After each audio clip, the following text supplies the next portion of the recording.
Hello everyone, welcome back to Ninja Prep. This is Kapil Goyal. तो हाजिर हूँ आप लोगों के सामने CUET PG 2023 के लिए एक और वीडियो लेकर।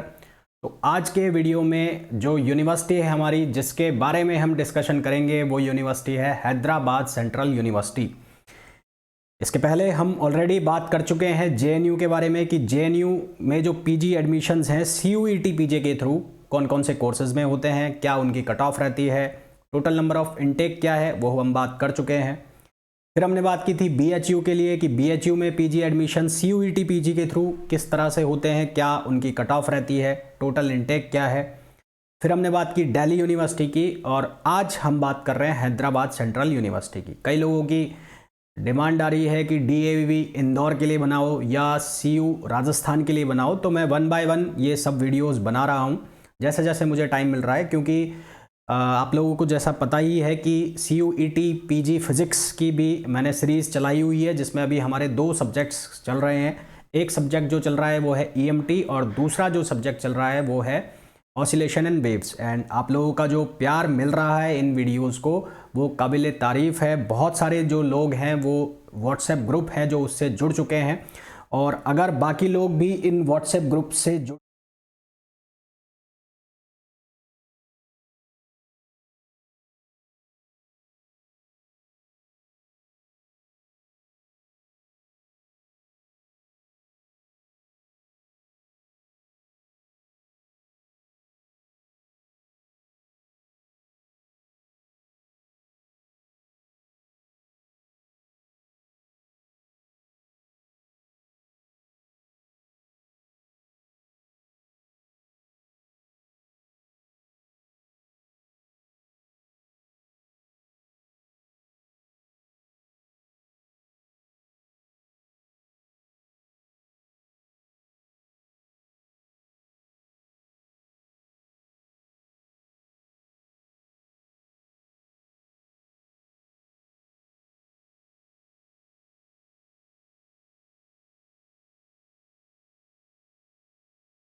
हम बात करें हैदराबाद सेंट्रल यूनिवर्सिटी की, तो सबसे पहले तो हम ये बात कर लेते हैं कि जो total number of PG course हैं वो PG कोर्स कितने हैं जो CUET PG के थ्रू आपको जिनमें एडमिशन मिल सकता है वेरियस कोर्सेज में। तो वो कोर्सेज टोटल नंबर कितने हैं, तो टोटल नंबर में अगर हम बात करें तो ये जो कोर्सेज हैं ये है अराउंड 42 PG जो कोर्सेज हैं ये ऑफर करती है हैदराबाद सेंट्रल यूनिवर्सिटी।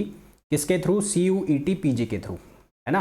होने को तो बहुत सारे कोर्सेज हैं, पर वो अलग अलग एग्ज़ाम के थ्रू है। कोई गेट के थ्रू भी होगा, कोई जो कैट के थ्रू भी होंगे कई कोर्सेज यहाँ पे MBA के, है ना। तो ऐसे ही एक एग्ज़ाम है CUET, तो CUET के थ्रू इन्होंने बहुत सारे जो इनके कोर्स हैं उनमें से 42 कोर्स हैं केवल उनके अंदर एडमिशन लिया है।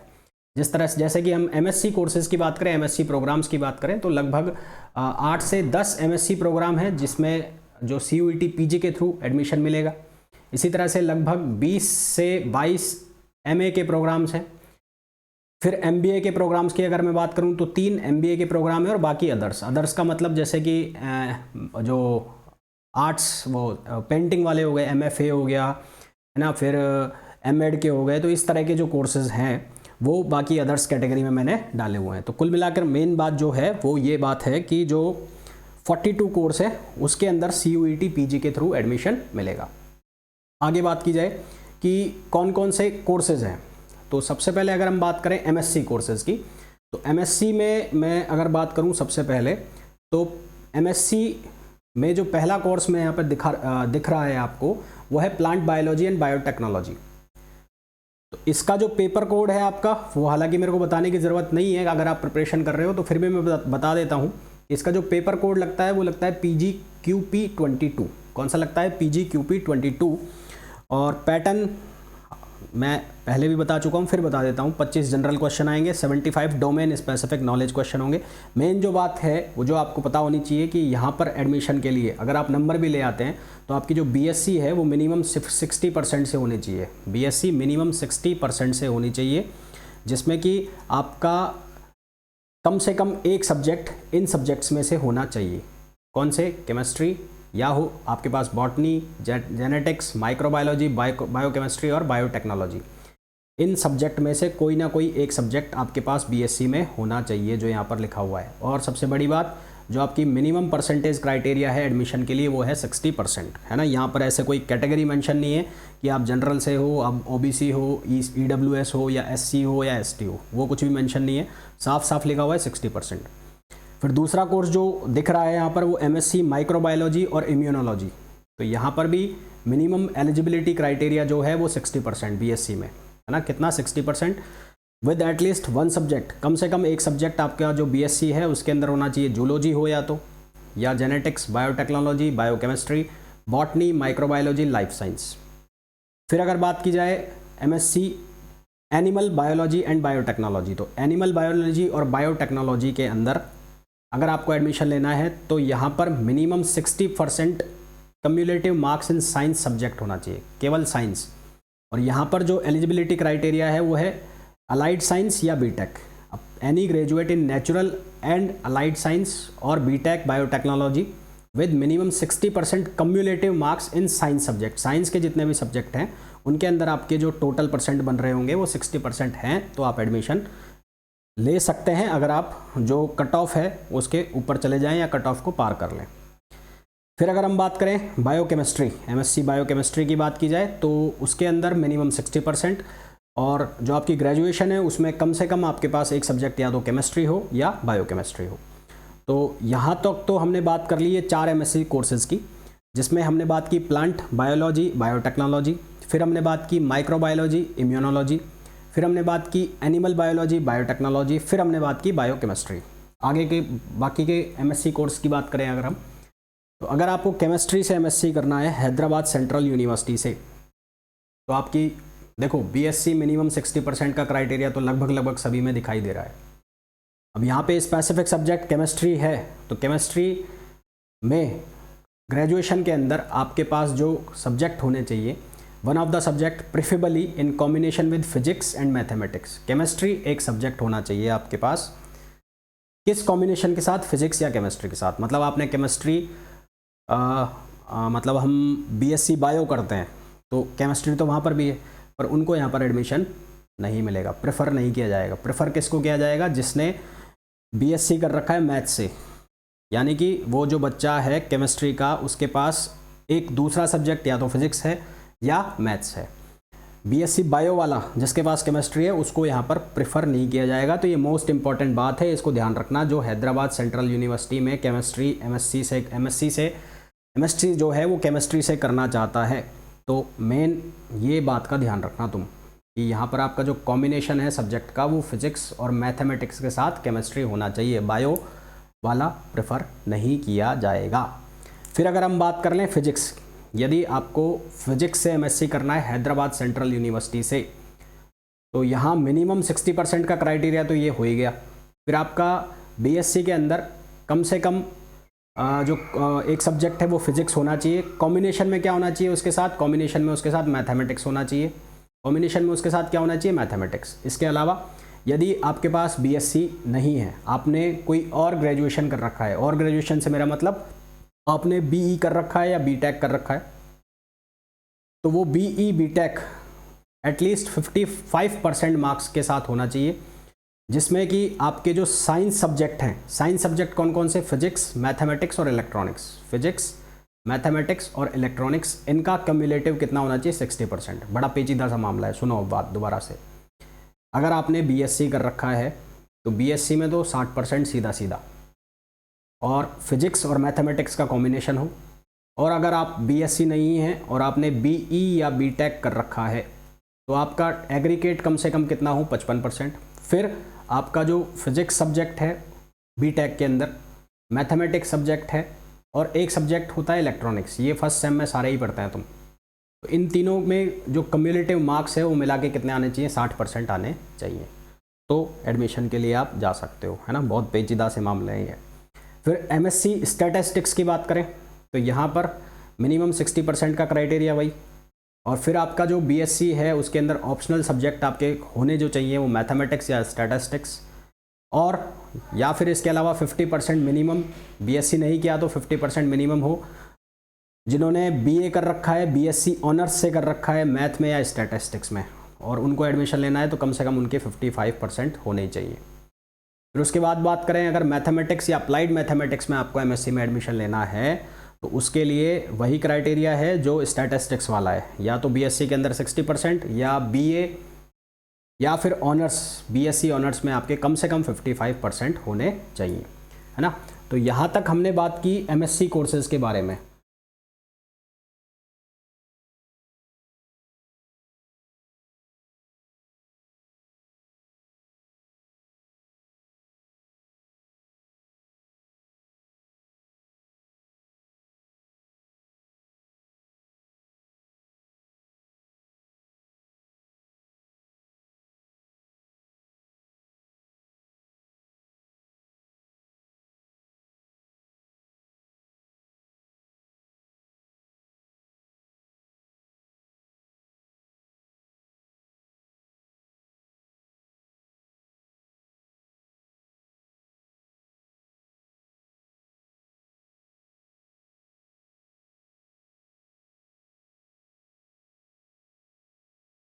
वो कौन कौन से कोर्स हैं? एक है कम्युनिकेशन यानी कि media studies, communication media practice, political science, economics, financial economics. अब इनकी अगर एलिजिबिलिटी क्राइटेरिया की बात की जाए तो ग्रेजुएशन विद 55%, अगर पॉलिटिकल साइंस की बात करें तो एटलीस्ट 50% मार्क्स आपके होने चाहिए, है ना। और यदि आपने जो ग्रेजुएशन है वो सोशल साइंस से कर रखा है या ह्यूमैनिटीज़ से कर रखा है तो आपके कम से कम 55% हो। अगर आपने इकोनॉमिक्स से एमए करना है तो उसके लिए कम से कम आपकी जो बैचलर डिग्री है उसमें इकोनॉमिक्स से हो एटलीस्ट, और 50% उसमें मार्क्स हो। और उसके अलावा बैचलर डिग्री विद एटलीस्ट 60% अगर आपने जो अलाइड सब्जेक्ट हैं वो ले रखे हैं कॉमर्स, स्टैटिस्टिक्स, मैथमेटिक्स, इंजीनियरिंग और any of social science subject, है ना। अगर आपका बीए है और उसमें इकोनॉमिक्स सब्जेक्ट था तो 50%। उसके अलावा अगर आपके पास इकोनॉमिक्स नहीं था और आप किसी दूसरी स्ट्रीम से हैं, यानी कि आप कॉमर्स के हैं, स्टैटिस्टिक्स के हैं, मैथमेटिक्स के हैं या इंजीनियरिंग के हैं, तो आपके 60% होने चाहिए। सेम कहानी कहाँ पर होगी? फाइनेंशियल इकोनॉमिक्स में। तो ये कुछ एमए कोर्सेज़ की बात हो गई। ये एक इन्फॉर्मेशन है आप लोगों के लिए। मैं शुरू में भी आपको बता रहा था कि जो लोग CUET PG 2023 फिज़िक्स के लिए प्रिपरेशन कर रहे हैं तो ये व्हाट्सएप ग्रुप मैंने बनाया हुआ है। इस व्हाट्सएप ग्रुप को आप ज्वाइन कर सकते हैं। आपको करना क्या होगा, आपको सिर्फ मैसेज करना है इस नंबर पर जो व्हाट्सएप का नंबर दिया हुआ है, इस पर व्हाट्सएप नंबर पर मैसेज कीजिए। उसमें लिखना है आपको CUET PG फिज़िक्स। मैं उस ग्रुप के अंदर आपको ऐड कर दूंगा और ये जो ग्रुप है आपके लिए बहुत ज़्यादा बेनिफिशियल होगा। क्यों होगा? क्योंकि इसके अंदर मैं रेगुलरली असाइनमेंट्स अपलोड करता हूँ। जो लेक्चर्स मैं यूट्यूब पर अपलोड करता हूँ उनके असाइनमेंट्स इस ग्रुप में आपको मिलेंगे, उनके सॉल्यूशंस मिलेंगे। इसके अलावा बच्चे यहाँ पर बहुत सारी चीज़ें अपलोड करते रहते हैं, लाइक वो क्वेश्चंस डिस्कशन करते रहते हैं, लाइक वो अपने जो प्रॉब्लम्स हैं उनको भी पोस्ट करते रहते हैं। तो बहुत कुछ आपको यहाँ इन ग्रुप्स में या इस ग्रुप को ज्वाइन करने से मिलेगा। चलिए आगे बात करते हैं। तो फिर और फर्दर एमए कोर्सेज़ की बात करें तो एमए जनरल स्टडीज़। तो जनरल स्टडीज़ में अगर आपको हैदराबाद सेंट्रल यूनिवर्सिटी में एडमिशन लेना है तो आपको कम से कम 50% मार्क्स लाने होंगे बीए के अंदर या कोई भी बैचलर डिग्री के अंदर जो सोशल साइंस की हो, और ह्यूमैनिटीज़ और साइंस में मिनिमम 50% मार्क्स हों। एंथ्रोपोलॉजी में यदि आपको एमए करना है तो उसके लिए एटलीस्ट आपके 50% मार्क्स होने चाहिए बैचलर डिग्री में, ठीक है। उसके बाद फर्दर कोर्सेज़ की बात की जाए तो MA Sanskrit, MA sociology, MA history, MBA वाले की बाद में बात करेंगे, अभी हिस्ट्री तक बात करते हैं। तो संस्कृत के लिए आपकी बीए इन संस्कृत हो, शास्त्री हो और आचार्य और graduate from any discipline with Sanskrit as one subject. Sanskrit कम से कम आपका एक सब्जेक्ट होना चाहिए। At school, higher secondary, college level और graduate from any discipline with a certificate और पीजी डिप्लोमा इन संस्कृत। यानी कि आपके पास या तो बीए हो संस्कृत से ही, या फिर अगर आप किसी भी और स्ट्रीम से हैं तो कम से कम स्कूल में आपके पास संस्कृत होगा, हायर एजुकेशन में या मतलब कि 10th लेवल तक या 12th में, या उसके अलावा कोई आपके पास संस्कृत लैंग्वेज का सर्टिफिकेट हो पीजी लेवल तक का, तो भी आप एलिजिबल हैं। सोशियोलॉजी की अगर बात करें तो आपकी जो बैचलर डिग्री है उसमें कम से कम आपके 50% मार्क्स होने चाहिए। और उसके अलावा आपके पास जो अलाइड सब्जेक्ट्स हैं वो अगर आप उनसे हैं, मतलब आपके पास सोशियोलॉजी सब्जेक्ट नहीं था बीए के अंदर, और अलाइड सब्जेक्ट्स हैं जैसे social science, philosophy, communication, linguistic, bachelor degree in any subject with 60% marks इनके अंदर होने चाहिए। हिस्ट्री की बात की जाए तो bachelor degree with 55% in aggregate in social science, humanities, और bachelor degree in any subject with 60%। फिर हम बात कर लेते हैं एमए इंग्लिश, 50% चाहिए यहाँ पे। कंपैरेटिव लिटरेचर 50% चाहिए। इंग्लिश लैंग्वेज 50% चाहिए। हिंदी में यहाँ पे कॉम्बिनेशन है, बैचलर डिग्री 40% से हो अगर आपका हिंदी सब्जेक्ट रहा है बीए के अंदर। बैचलर डिग्री 40% से with post graduate diploma in Hindi. Bachelor degree with 40% in any subject with an oriental title examination of BA standard, है ना, यानी कि 40% मार्क्स चाहिए कुल मिला के। बात ये है फिलॉसफी के अंदर आपको 50% चाहिए, तो इंग्लिश में 50%, हिंदी के लिए 40% और फिलॉसफी के लिए 50%। ये थोड़ा सा मेरे को कम लगा है, बाकी तो सारी चीज़ें 60%, 55% पर चल रही हैं। उसके बाद एमबीए की बात करें तो एमबीए में पहले मैं यहाँ बात कर लेता हूँ। एमबीए में यहाँ पर 3 कोर्सेज़ के अंदर एडमिशन मिल रहा है। एक बिजनेस एनालिटिक्स के अंदर आपको अगर एमबीए करना है तो उसके लिए आपकी जो एलिजिबिलिटी क्राइटेरिया है वो क्या है, मिनिमम 60% मार्क्स हों किसके अंदर, बैचलर डिग्री के अंदर, और इक्विवेलेंट ग्रेड हो रिकॉग्नाइज्ड यूनिवर्सिटी से, और उसके बाद मतलब कुल मिला के आपके पास 60% मार्क्स यहाँ पर मांगे जा रहे हैं।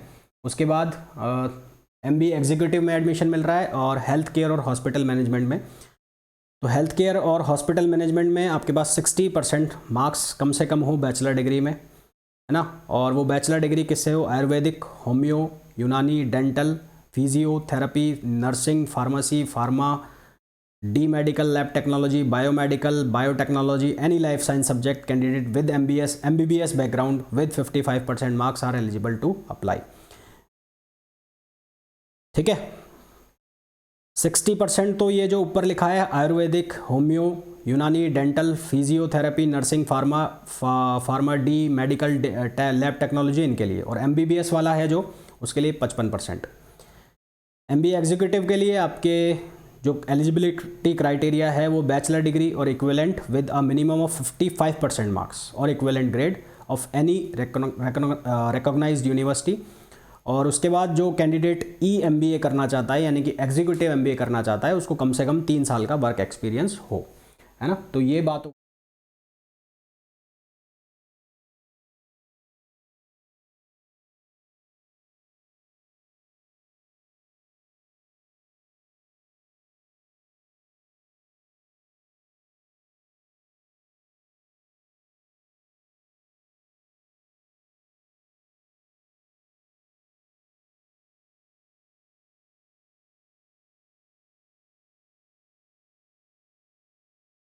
वो कितना होना चाहिए, वो 25 है टोटल इनटेक। एमएससी स्टैटिस्टिक्स में, फिजिक्स में 56, केमिस्ट्री में 56, बायोकेमिस्ट्री में 26, प्लांट बायोलॉजी और बायोटेक्नोलॉजी में 23, माइक्रोबायोलॉजी में है ये कितना 15, एनिमल बायोलॉजी में है 23, मास्टर ऑफ पब्लिक हेल्थ में है 38, हेल्थ साइकोलॉजी में है ये 15, न्यूरल और कॉग्निटिव साइंस में है 16, इंग्लिश के अंदर है 56, फिलॉसफी के अंदर 28, हिंदी के अंदर 47, तेलुगु के अंदर 56, उर्दू के अंदर 25, applied linguistic 25, comparatively literature 25, Sanskrit studies 20, English language studies 23। तो ये है इनटेक जो यहाँ पर है। फिर ये बाकी का इनटेक है जैसे कि हिस्ट्री के अंदर 65, political science 65, sociology 65, anthropology 30, education के अंदर 50, इकोनॉमिक्स के अंदर 75, फिनेंशियल इकोनॉमिक्स 37। उसके बाद ये डांस वाले कोर्स हैं, फिर आर्ट्स, हिस्ट्री और एमबीए की मैं बता देता हूँ। हेल्थ केयर के अंदर 37, बिजनेस एनालिटिक्स 37 और एग्जीक्यूटिव एमबीए 40। तो ये यहाँ पर इनटेक है। अब अगर बात कर ली जाए कि यहाँ पर लास्ट ईयर क्या कट ऑफ थी, तो लास्ट ईयर कट ऑफ की अगर मैं बात करूँ तो यानी कि 2022 में, तो यहाँ पर जो मेरिट लिस्ट निकली थी, तो वो मेरिट लिस्ट जो निकली थी उनमें मार्क्स डिस्क्लोज नहीं किए थे। वो जो मेरिट लिस्ट निकली थी वो अलग अलग कोर्सेज़ के अंदर बच्चों के सिर्फ जो शॉर्ट लिस्ट हुए थे उनके नाम आ गए थे। फॉर एग्जांपल फिजिक्स में जो शॉर्ट लिस्ट हुए थे, तो शॉर्ट लिस्ट जो बंदे हुए थे वो करीबन 100 जो बच्चे हैं वो शॉर्ट लिस्ट हुए थे। सिर्फ उनके नाम मेंशन थे, उनको काउंसलिंग के लिए रिपोर्ट करना था। जो बच्चे पहुँचे थे उनका वहीं पे ऑन स्पॉट काउंसलिंग हुई थी, है ना, उनकी वहीं पे मेरिट लिस्ट बनी थी, तो वो कुछ भी डिस्क्लोज नहीं है। परंतु फिर भी अगर मैं बात करूं कि अगर आप एमएससी के अंदर एडमिशन लेना चाहते हैं, फॉर एग्जांपल फिजिक्स, तो एमएससी फिजिक्स में अगर आप हैदराबाद सेंट्रल यूनिवर्सिटी के लिए सोच रहे हैं तो कम से कम आपके जो मार्क्स होने चाहिए आउट ऑफ 400, वो मार्क्स होने चाहिए कम से कम, मैं बता रहा हूँ 215 प्लस। ठीक है, कम से कम कितने हो, 215 प्लस। हालांकि ये फर्स्ट लिस्ट की मैं बता रहा हूँ, फर्स्ट लिस्ट में 215 प्लस होंगे तो सोच सकते हो। हालांकि फर्स्ट लिस्ट की जो कट ऑफ है इससे भी ऊपर जाती है, वो लगभग 230 तक आती है, पर 215 पे आते आते एडमिशन हो जाते हैं। फिर अगर हम बात करें एमएससी केमिस्ट्री की, तो एमएससी केमिस्ट्री में भी कहीं ना कहीं इसके आसपास ही रहता है, वो भी लगभग 215 तक ही रहेगा, या ज़्यादा से ज़्यादा वो 218 तक प्लस, वो सेफ मान सकते हो। परंतु अगर मैं बात कर लूँ जूलॉजी की, या मैं बात कर लूँ लाइफ साइंस के किसी भी कोर्स की, जैसे कि वो प्लांट टेक्नोलॉजी वगैरह ये जो था, तो जूलॉजी और लाइफ साइंस के जो कोर्सेज हैं एमएससी के, उनकी कट ऑफ जो जाती है वो हाई जाती है। वो ये हर यूनिवर्सिटी के अंदर हमने देखा। तो यहाँ जो है आपका सेफ स्कोर अगर मैं बात करूँ तो वो करीबन होगा 225 प्लस, जूलॉजी और लाइफ साइंस की मैं बात कर रहा हूँ। अगर मैं एमए कोर्सेज की बात करूँ, अगर मैं हिंदी की बात करूँ तो हिंदी में 250 प्लस, इंग्लिश की अगर मैं बात करता हूँ तो यहाँ पर भी लगभग 260 प्लस। बाकी मैं हिस्ट्री, पॉलिटिकल साइंस और ये sociology, history, political science, sociology, इनकी अगर मैं बात करता हूँ तो यहाँ होना चाहिए कम से कम 260 प्लस आपके पास। अगर मैं इको की बात करूँ, इकोनॉमिक्स की अगर मैं बात करूँ तो यहाँ पे आपके पास जो कट ऑफ जाता है वो लगभग 220 के आसपास रहता है, 220 प्लस। फिर अगर मैं बात कर लूँ एमबीए कोर्सेज के लिए, तो एमबीए के लिए यहाँ परसेंटाइल जाती है। तो परसेंटाइल पे पहले आपको कॉल आता है जीडीपीआई के लिए, उसके बाद फिर आपके वो जो प्रोसेस चलता है, जीडीपीआई के बाद आपका फिर इंटरव्यू होता है। तो जीडीपीआई की जो कॉल पड़ती है वो लगभग आपको पड़ जाती है 97 परसेंटाइल के ऊपर, है ना। 97 परसेंटाइल आपके हैं अगर 400 में से, तो आपको फिर वो जीडीपीआई के लिए कॉल पड़ती है। अगर मैं मैथमेटिक्स की बात करूं कि अगर आप मैथमेटिक्स से सोच रहे हैं एमएससी करने का, तो आपका जो स्कोर होना चाहिए वो लगभग 210 प्लस होना चाहिए, है ना। तो ये आपके पास जो कट ऑफ मार्क्स हैं, कम से कम इतने कट ऑफ आपके नंबर हों 400 में से, तो आप सोच समझ सकते हैं इन टॉप यूनिवर्सिटीज़ में एडमिशन के लिए।